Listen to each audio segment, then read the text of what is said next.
റാണ വിഷയത്തിൽ ഓരോ ദിവസവും പുറത്തു വരുന്നത് വമ്പൻ ട്വിസ്റ്റുകളാണ്. കേരളവുമായി ബന്ധപ്പെട്ടാണ് റാണയ്ക്ക് വലിയ തോതിലുള്ള വേരുകൾ, തീവ്രവാദ വേരുകൾ ഉള്ളത് എന്നുള്ള വിവരങ്ങൾ NIAക്ക് ലഭിച്ചു. ഒരുപക്ഷെ ഇന്ത്യക്കകത്ത് കേരളത്തിലായിരിക്കും റാണ കൂടുതൽ സമയം ചിലവഴിച്ചതും. 2 ദിവസമാണെങ്കിൽ പോലും കൂടുതൽ ആളുകളുമായി ഇടപഴകിയതും കൂടുതൽ ആളുകളെ ഇതിലേക്ക് റിക്രൂട്ട് ചെയ്തതും ഒക്കെ കേരളത്തിൽ നിന്നാണ്. ഒരു നിരോധിത സംഘടനയുമായൊക്കെ ബന്ധപ്പെട്ട ചില ആളുകളുമായി റാണയ്ക്ക് ചില ബന്ധങ്ങൾ ഉണ്ടായിരുന്നു എന്നുള്ളത് NIA കണ്ടെത്തിയിട്ടുണ്ട്. മാത്രമല്ല, കഴിഞ്ഞ കുറച്ച് ദിവസങ്ങളായി മീഡിയ മലയാളവും ABC ന്യൂസും പറയുന്നത് പോലെ ഒരു ജഡ്ജിയും പോലീസുകാരനും സിനിമയിലെ ഒരു സെലിബ്രിറ്റി ആയിരുന്ന നടിയുമായി റാണയ്ക്ക് ബന്ധമുണ്ടായിരുന്നു. ഈ നടിയുടെ വീട്ടിൽ റാണ സന്ദർശനം നടത്തി എന്നുള്ള സ്ഥിരീകരിക്കാത്ത ചില വിവരങ്ങൾ പുറത്തു വരുന്നുണ്ട്. അതായത് ഈ 2 ദിവസം റാണ കൊച്ചിയിലെ താജ് ഹോട്ടലിൽ താമസിച്ചിരുന്നപ്പോൾ റാണയെ സന്ദർശിക്കാനായി ഈ നടി വന്നിരുന്നു എന്നും അതിൽ ഒരു ദിവസം റാണ ഈ നടിയുടെ വീട്ടിലേക്ക് പോയിരുന്നു എന്നുമാണ് ഇപ്പോൾ സ്ഥിരീകരിക്കാത്ത വിവരങ്ങൾ പുറത്തു വരുന്നത്. നമ്മൾ ഈ സ്ഥിരീകരിക്കാത്ത വിവരങ്ങൾ എന്ന് പറയുന്നത് NIA അല്ലെങ്കിൽ അന്വേഷണ ഏജൻസികൾ അത് കൃത്യമായി പുറത്തുവിട്ടാൽ മാത്രമേ നമുക്ക് ഈ കാര്യങ്ങളൊക്കെ പ്രേക്ഷകരുടെ മുന്നിൽ കൃത്യമായി എത്തിക്കാൻ പറ്റൂ. ഇല്ലെങ്കിൽ ഇവരൊക്കെ വല്ല മാനനഷ്ട കേസ് ഫയൽ ചെയ്താൽ തൂങ്ങുന്നത് നമ്മളായിരിക്കും. അതുകൊണ്ട് നമുക്കത് കൃത്യമായി നമ്മുടെ കയ്യിൽ വിവരങ്ങൾ ഉണ്ട് എങ്കിൽ പോലും നമുക്കത് പറയണമെങ്കിൽ അന്വേഷണ ഉദ്യോഗസ്ഥർ അതിന്റെ ഡീറ്റെയിൽസ് പുറത്തുവിടണം. ഇപ്പോൾ കേരളത്തിലെ ജുഡീഷ്യറി വിഭാഗത്തിൽ ഏറ്റവും ഉന്നത സ്ഥാനത്തിരിക്കുന്ന ഒരു ജഡ്ജിയുമായി റാണ ഫോണിൽ സംസാരിച്ചിരുന്നു, ഫോണിൽ ബന്ധപ്പെട്ടിരുന്നു. ആ ജഡ്ജിയുമായി എങ്ങനെയാണ് പരിചയം? ആ ജഡ്ജി ജഡ്ജിയായിരുന്ന സമയത്താണ്, റിട്ടയർഡായ സമയത്തല്ല, അതിനു മുൻപാണ് സംസാരിച്ചത്. അപ്പോൾ എന്തിനാണ് ആ ജഡ്ജിയുമായി സംസാരിച്ചത്? എങ്ങനെയാണ് ആ ജഡ്ജിയുമായി പരിചയപ്പെട്ടത്? ആ ജഡ്ജിയുമായി ബന്ധപ്പെടാനുള്ള കാരണം എന്താണ്? ആ ജഡ്ജിയിൽ നിന്ന് എന്താവശ്യമാണ് റാണ പ്രതീക്ഷിച്ചത്? അങ്ങനെ ഒരു 1000 ചോദ്യങ്ങളുണ്ട്. ആ ജഡ്ജിയുടെ പേര് നമുക്കറിയാം, വടയർ സുനിൽ സാറാണ് ആ സോഴ്സ് നമ്മളിലേക്ക് എത്തിച്ചത്. പക്ഷേ സുനിൽ സാറിന് ആ പേരറിയാം, പക്ഷേ അത് പ്രേക്ഷകരുടെ മുന്നിലേക്ക് എത്തിക്കാൻ നമുക്ക് കഴിയില്ല. കാരണം NIA അല്ലെങ്കിൽ അന്വേഷണ ഉദ്യോഗസ്ഥർ അത് പുറത്തുവിട്ടിട്ടില്ല. അവർ കൃത്യമായ അന്വേഷണത്തിലാണ്. ഈ ജഡ്ജിയുമായി ബന്ധപ്പെട്ട കൂടുതൽ വിവരങ്ങൾ അവർ ശേഖരിക്കുന്നുണ്ട്. മാത്രമല്ല, ഒരു പോലീസ് ഉദ്യോഗസ്ഥനുമായി ബന്ധപ്പെട്ട വിവരങ്ങൾ അതും ഇതുപോലെ തന്നെയാണ്. കേരളത്തിൽ പച്ച വെളിച്ചത്തെ പോലീസ് സേനയ്ക്കുള്ളിൽ വളർത്താൻ സഹായിച്ച ഒരു ഉന്നത പോലീസ് ഉദ്യോഗസ്ഥൻ, ആ പോലീസ് ഉദ്യോഗസ്ഥന്റെ പേഴ്സണൽ നമ്പറിലേക്കാണ് റാണ വിളിച്ചിരിക്കുന്നത്. അപ്പൊ എങ്ങനെയാണ് ഈ പോലീസ് ഉദ്യോഗസ്ഥനുമായിട്ടുള്ള ബന്ധം? എന്തിനാണ് ഈ പോലീസ് ഉദ്യോഗസ്ഥനെ കണ്ടത്? കേരളത്തിൽ ഏത് രീതിയിൽ സഹായം ലഭിക്കാനാണ് ഈ പോലീസ് ഉദ്യോഗസ്ഥനുമായി ബന്ധം സ്ഥാപിച്ചത്? അങ്ങനെ നിരവധി ചോദ്യങ്ങൾ അക്കാര്യത്തിലുണ്ട്. സിനിമാ മേഖലയുമായി മറ്റാരെങ്കിലുമായി ബന്ധപ്പെട്ടിട്ടുണ്ടോ റാണ? ഈ നടിയെ ഉപയോഗിച്ച് റാണ എന്തെല്ലാം കാര്യങ്ങളാണ് നടത്തിയിട്ടുള്ളത്? ഈ നടിയുമായുള്ള റാണയുടെ ബന്ധം എങ്ങനെയാണ്? ഈ നടിയെ റാണ ബന്ധപ്പെട്ടത് എങ്ങനെയാണ്? അങ്ങനെ 100-ലധികം ചോദ്യങ്ങൾ നമ്മുടെ മുന്നിലുണ്ട്. മാത്രമല്ല, എന്തിനാണ് ഈ നടിയുടെ വീട്ടിൽ ഈ റാണ പോയത്? അപ്പോൾ നടിയുടെ വീട് റെയ്ഡ് ചെയ്യാൻ, കാരണം 2008 ഈ മുംബൈ ഭീകരാക്രമണം നടക്കുന്നത്. 2008 നവംബർ 26 നടക്കുന്നത്. അപ്പോൾ അതിനു മുൻപ് 2006 റാണ കേരളത്തിലെത്തുന്നത്. ആ സമയം മുതൽ ഈ റാണ കേരളത്തിലെ ഉന്നതരായ ആൾക്കാരുമായാണ് ബന്ധം സ്ഥാപിച്ചത്. റിക്രൂട്ട് ചെയ്യാൻ കുറെ ആളുകളെ തിരഞ്ഞെടുക്കാൻ ഒരു നിരോധിത സംഘടനയുമായി ബന്ധപ്പെട്ടു. അവിടെ ഈ ചെറുപ്പക്കാരായ, ജീവിതം വഴിമുട്ടി നിൽക്കുന്ന, സാമ്പത്തികമായി വലിയ ഉന്നമനമില്ലാത്ത, സാമ്പത്തിക ഭദ്രത കുറഞ്ഞ വീടുകളിലെ ചെറുപ്പക്കാരെ റിക്രൂട്ട് ചെയ്ത് അവരെ ഇതിനു വേണ്ടി ഉപയോഗിക്കാം എന്നാണ് ആദ്യം കരുതിയത്. അത് മുംബൈ ഭീകരാക്രമണത്തിന് വേണ്ടി മാത്രമല്ല, ഇന്ത്യയിലെ തന്നെ പല സ്ഥലങ്ങളിലും ഭീകരാക്രമണം നടത്താൻ റാണ ഹെഡ്ലിയും പദ്ധതി ഇട്ടിരുന്നു. ആ പദ്ധതിക്ക് വേണ്ടി ഉപയോഗിക്കാൻ, ആളുകളെ റിക്രൂട്ട് ചെയ്യാനാണ് താജ് ഹോട്ടലിൽ എത്തിയത്.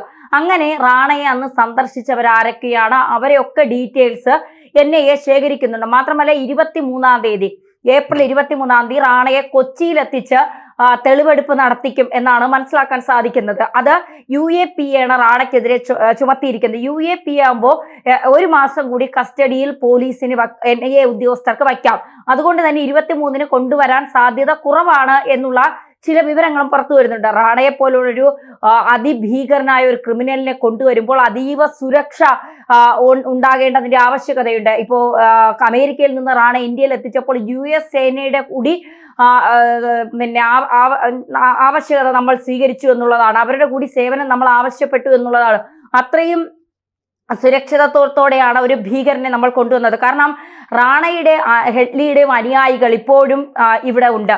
അജ്മൽ കസബിനെ തൂക്കിക്കൊന്നതിന് ശേഷം അജ്മൽ കസബിനുമായി ബന്ധപ്പെട്ട് നിൽക്കുന്ന ആളുകൾ ഇവിടെയുണ്ട്. മാത്രമല്ല പാകിസ്ഥാന്റെ വലിയൊരു പിന്തുണ ഈ റാണയ്ക്കും ഹെഡ്ലിക്കുമുണ്ട്. അപ്പോ റാണ വാ തുറന്നാൽ, റാണയിൽ നിന്ന് കൂടുതൽ കാര്യങ്ങൾ കിട്ടിയാൽ അത് പാകിസ്ഥാനെ കൂടെ ബാധിക്കുമെന്ന് പാകിസ്ഥാൻ വിചാരിക്കുന്നുണ്ട്. പ്രത്യേകിച്ച് സാമ്പത്തികമായി തളർന്നു നിൽക്കുന്ന പാകിസ്ഥാനെ ഐക്യരാഷ്ട്രസഭ അടക്കം ഒറ്റപ്പെടുത്താനുള്ള സാധ്യതയുണ്ട് ഈ തീവ്രവാദവുമായി ബന്ധപ്പെട്ട കൂടുതൽ കാര്യങ്ങൾ ചെയ്യുന്നത് കൊണ്ട്. അതുകൊണ്ട് തന്നെ ഈ വിഷയത്തിൽ പാകിസ്ഥാന് ഒരു ഇടപെടലും ഉണ്ടാവരുത് എന്ന് വരുത്തി തീർക്കാനുള്ള എല്ലാ ശ്രമങ്ങളും പാകിസ്ഥാന്റെ ഭാഗത്തു നിന്നുണ്ടാകും. അതിനുവേണ്ടി പാകിസ്ഥാൻ എന്തും ചെയ്യും എന്നുള്ള കാര്യത്തിൽ സംശയമില്ല. അതുകൊണ്ടാണ് റാണയെ വലിയ സുരക്ഷാ രീതിയിൽ തന്നെ നമ്മുടെ ഉദ്യോഗസ്ഥർ കൊണ്ടു നടക്കുന്നത്. കാരണം റാണ പേന ചോദിച്ചു.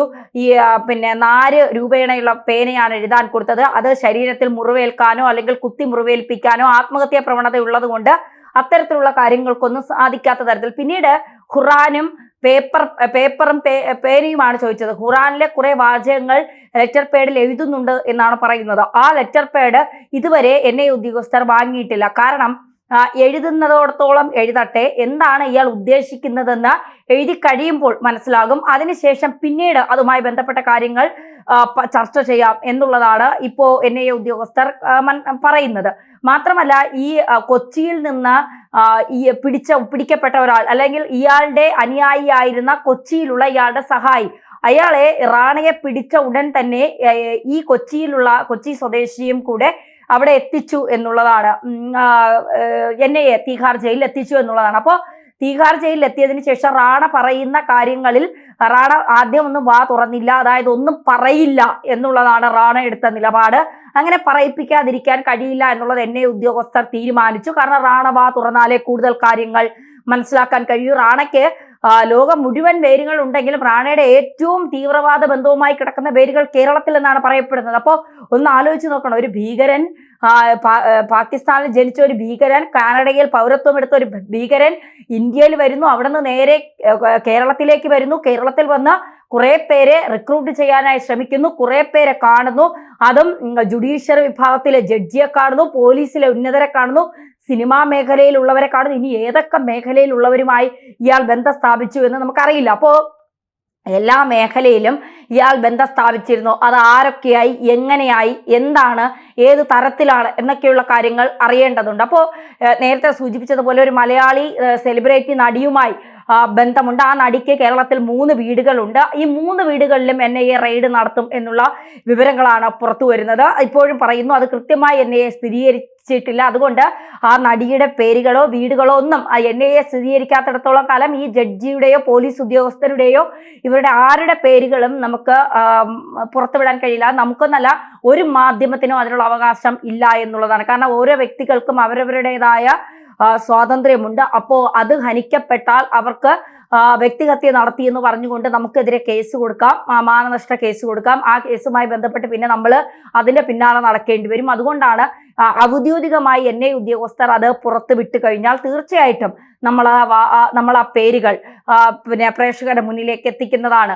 എന്തായാലും ഇതുമായി ബന്ധപ്പെട്ട് റാണയുടെ വിഷയവുമായി ബന്ധപ്പെട്ട് ഹെഡ്ലിയെ അമേരിക്കയിൽ പോയി ചോദ്യം ചെയ്യാൻ NIA ഉദ്യോഗസ്ഥർ ഒരുങ്ങുകയാണ്. കാരണം ഹെഡ്ലി മാത്രമാണോ, അല്ലെങ്കിൽ ഇതിന് പിന്നിൽ ഹെഡ്ലിയും റാണയും ഉൾപ്പെടെ ലക്ഷറി തൊയ്ബയുടെയൊക്കെ പരിശീലന ക്യാമ്പിൽ ഏർപ്പെട്ടിരുന്നു, പരിശീലനം നേടിയിരുന്നു എന്നാണ് പറയുന്നത്. അപ്പോൾ അത്തരത്തിൽ പരിശീലനം നേടിയിരുന്നവർ അവിടെ എത്തി വേറെ ഏതെങ്കിലും തരത്തിൽ പാകിസ്ഥാനുമായി ബന്ധപ്പെട്ട് വേറെ ഏതെങ്കിലും തരത്തിലുള്ള ആക്രമണങ്ങൾ ഇന്ത്യയിൽ നടത്താൻ തീരുമാനിച്ചിരുന്നു. അങ്ങനെ വലിയ ചോദ്യങ്ങൾക്ക് റാണ ഉത്തരം പറയേണ്ടി വരും. റാണ ഉത്തരം പറഞ്ഞു തുടങ്ങിയിട്ടുണ്ട്. സത്യത്തിൽ റാണ പറയുന്ന ചില കാര്യങ്ങൾ കേട്ട് NIA ഉദ്യോഗസ്ഥർ തന്നെ അമ്പരക്കുന്നു എന്നാണ് ഡൽഹിയിൽ നിന്നൊക്കെ കിട്ടുന്ന വിവരങ്ങൾ. എന്തായാലും റാണയെ മൊഴിയെടുക്കാൻ അല്ലെങ്കിൽ തെളിവെടുപ്പിനായി റാണയെ കൊണ്ടുവരുമ്പോൾ റാണ വാ തുറക്കുമ്പോൾ ആരുടെ തലയൊക്കെയാണ് വീഴാൻ പോകുന്നത് കാത്തിരുന്ന് കാണാം.